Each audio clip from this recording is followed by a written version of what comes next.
I wasn't expecting to see most of them. The Breloom definitely really stands out. Wiggle out of this one. Yeah, I mean, anti-meta to an extent, right? So two Pokemon that look like they don't want to face down a Flutter Mane, the most common Pokemon by far in the format.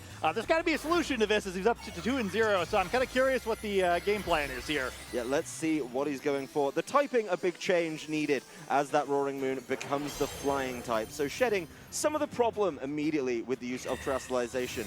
Breloom with the Protect, that'll keep it safe for a turn. No problems there. Let's see what's coming out from the side of Yuto. It will be the Icy Wind from the side of the Flutter Mane. So trying to catch both of these with super effective hits. The Roaring Moon takes it pretty well. Will lose some of its speed as Roaring Moon makes up for that pretty promptly. One drop isn't going to be very much when you consider that a Tailwind is going in response. Heatran tries to wrap up the turn with a Heat Wave, so Breloom under a ton of pressure if it hadn't been able to protect. Roaring Moon takes it. One of these two targets.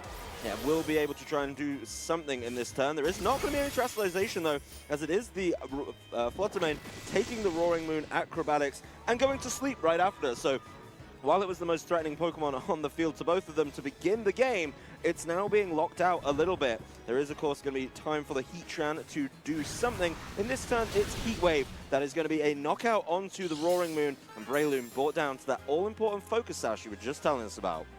Yeah, that's a big trade, but I think that's probably what Barish is expecting here.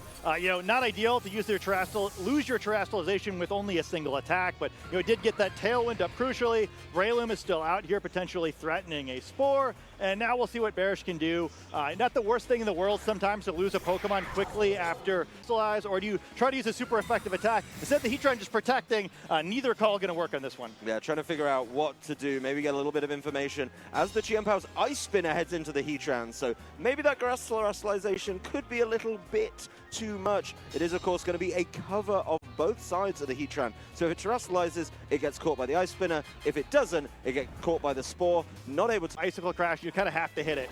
Well, it's Ice Spinner into the Flutter Mane, not leaving that one alone anymore. Scared of that one waking up and picking up a potential double knockout with something that could cause a lot of problems like Dazzling Gleam.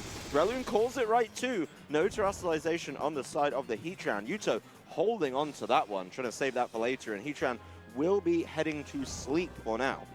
Yeah, so excellent play by Barish there. I feel like if he gets that read, like we've seen, this is holding Rocky Helmet rather than Safety Gaggle, so it could be put to sleep itself. Well, there's the Sacred Sword. That is going right into the Heatran, but it doesn't get the knockout, and Heatran will respond in kind with a Heat Wave.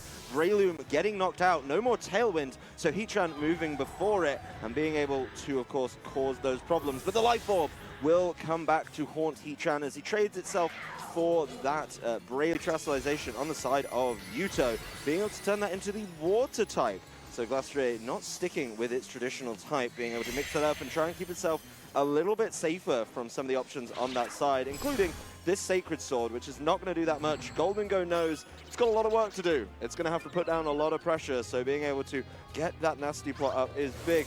As there's the Icy Wind once again from Cresselia, so controlling speed, not in the way that maybe we were expecting, but seeing exactly what it can do, both the speeds going down, as it is just going to be a body press. Chiempow knocked out, and now everything on this Goldengo to try and win the game. Boost its own defense with Iron Defense, but that's not going to do anything either, so maybe Goldengo has a tight matchup to pull this one off. Yeah, might be able to get it done. Goldengo's speed going down once again, and after that nasty plot, will be firing off the Shadow Ball. That is going into Cresselia, and that is getting a knockout. So if the Trick Room was coming through, something that he was basically preparing for, seeing how much he can take from the side of this Glastrier, I'd say it took a pretty while, a not very effective Icicle Crash, even after the Chilling Neighbors, putting down very little advantage at the end, but that was 56 damage from the last Icicle Crash, so at least 2 more are going to be required, and there's no way this Glastrier is going to get the chance to do that.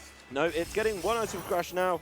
50 left, would need another one. I don't think this is a super tough decision for Barish. Just needs to be able to press Shadow Ball one more time, and then, of course, get the knockout on this Glastrier. So really great game, honestly, back and forth throughout.